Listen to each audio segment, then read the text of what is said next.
ito na yata yung pinaka-cute na colored at may navigation na cyclo na nakita ko. So tara, tignan na natin tong Navihood L2.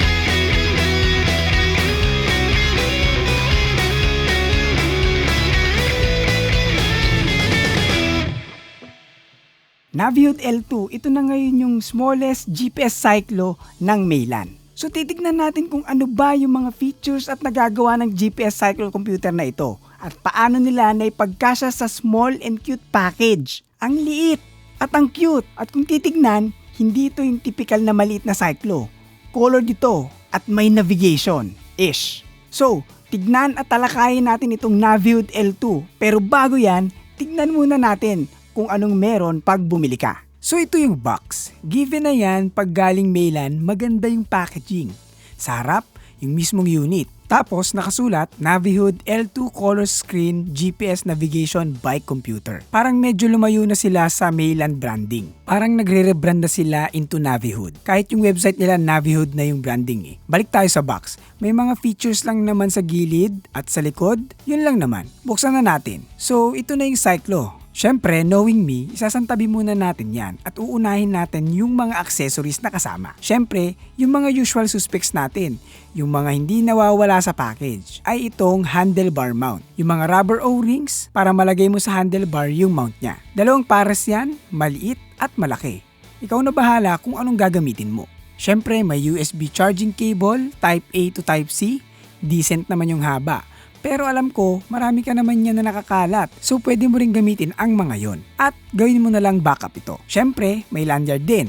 Importante yan. Dapat lahat ng mga cyclo may ganito. Added protection din kasi yan sa pagkalaglag. At siyempre, ang pinakapaborito ng mga Pilipino, ang user's manual. Dahil mahilig magbasa ang mga Pilipino. Ang sabi ko nga palagi, i-skim nyo lang yung manual at may mapupulot kang kaalaman dyan na makakatulong sa'yo sa paggamit ng produkto. Yun lang yung laman ng box. So punta na tayo sa start ng video natin, ang Navihood L2. Solid yung feeling, kahit maliit, alam mong solid yung construction ng cyclo. May nakalagay na rin na palang matte na screen protector. Celebrate small or big wins with your special ones. Come to Brew Brothers Cafe, your destination for celebration. Available to in 3 colors, black, pink, and blue. Black yung nasa atin. Main 2 materials na ginamit ng cyclo na ito, una ay plastic. Yung pinaka-body ng cyclo, plastic yan.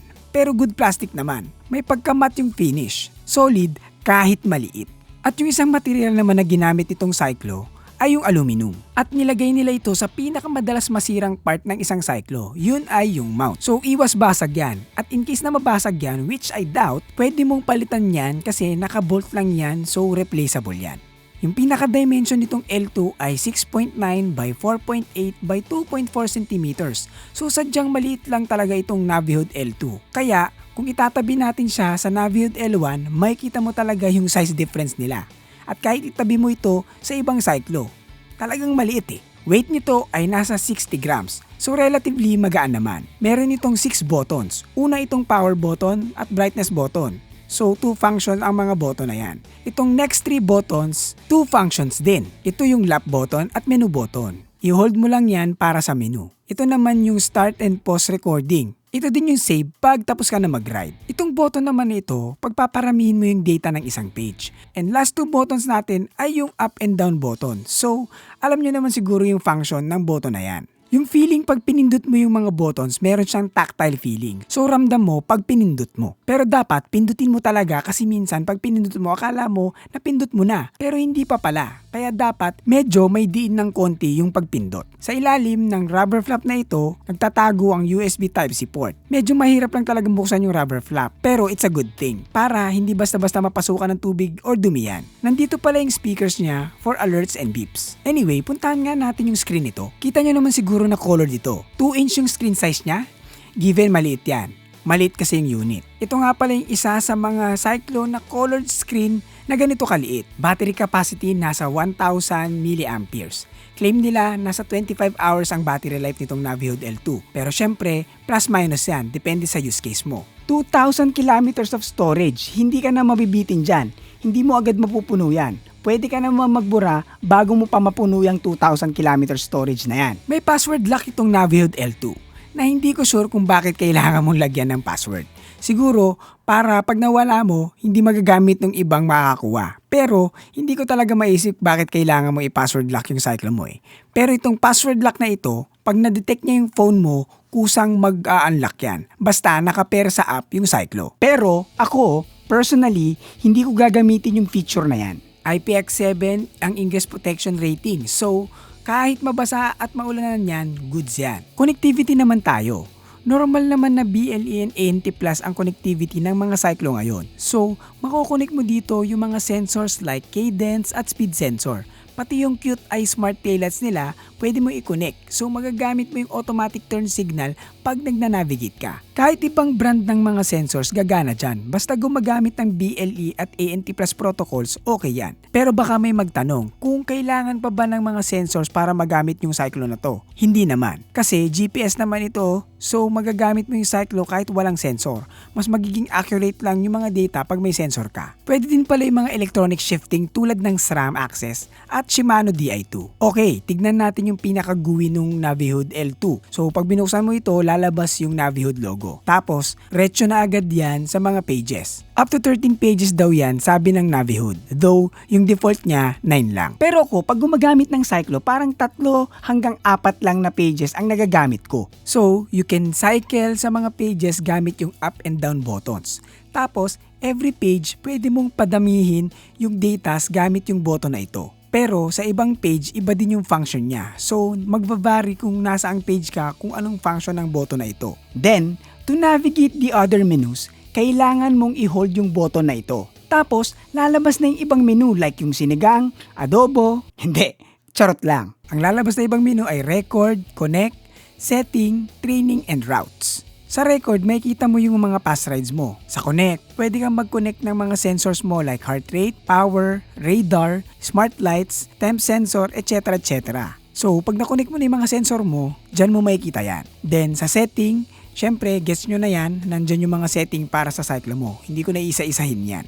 Sa training, nandyan yung mga training modes at iba-ibang alerts. Though, hindi ako masyadong gumagamit ito. Alam mo naman tayo eh, tamang bike lang. And lastly, yung routes. Dito mo makikita yung mga routes or maps na ilalagay mo. May turn-by-turn navigation itong cyclo, so pwede ka talagang maglagay ng mga routes dyan. This video is brought to you by Pretty Petty the Podcast, ang podcast na nagbibigay opinion na hindi nyo naman hinihingi. Kung gusto mong matawa at matuto, punta ka lang sa description for the Spotify link.